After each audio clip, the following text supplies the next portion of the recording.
અમદાવાદ, ગુજરાત, પછી ભારત અને હવે યુએસએ, ઓસ્ટ્રેલિયા અને કેનેડા જેવા દેશોમાં પણ ભાઈ લોકોને નમકીનનો ચટાકો લગાડવાવાળી બ્રાન્ડ એટલે કે ભાઈ પુરોહિત નમકીન. અને આજે હું આવી ગયો છું પુરોહિત નમકીનની ફેક્ટરીમાં. અને પુરોહિત નમકીનનું નામ આવે એટલે ભાઈ સોયા સ્ટીક, સોયા ચિપ્સ અને મમરાની વેરાયટીને તો કેમનું ભૂલાય. બલ્કમાં ભાઈ સોયા ચિપ્સ હોય કે પછી સોયા સ્ટીક, ઘાણના ઘાણ ઉતરતા જાય અને ઉપર સ્પેશિયલ મસાલો નાખીને મશીનોથી પૂરી પ્રોસેસ થતી હોય છે.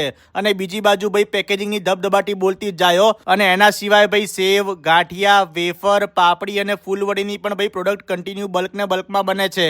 અને બધી જ પ્રોડક્ટમાં ભાઈ યુઝ થતું મટીરિયલ બ્રાન્ડેડ વાપરે છે. અને આમનું માનવું છે કે ભાઈ પુરોહિત નમકીનમાં ટેસ્ટ અને ક્વોલિટીમાં કોઈ પણ પ્રકારનો કોમ્પ્રોમાઇઝ નહીં કરવાનો. અને હવે તો ભાઈ પુરોહિત નમકીનની અંદર તમને અઢળક રેન્જ જોવા મળી જવાની છે. અને જેમાં ભાઈ તમને બધા જ ક્વોન્ટિટીના પેકેજિંગ જોવા મળી જશે. અને જે લોકો ભાઈ ડિસ્ટ્રીબ્યુટર છે એ લોકો તો ભાઈ ટેમ્પો ભરીને માલ લઈ જાય છે. અને જો તમારે પણ તમારા એરિયામાં પુરોહિત નમકીનના ડિસ્ટ્રીબ્યુટર બનવું હોય તો અત્યારે જ ભાઈ રીલમાં આપેલા નંબર પર કોલ કરો. અને આવા બીજા વિડીયો જોવા માટે અમારા પેજને ફોલો કરવાનું ના ભૂલતા હો.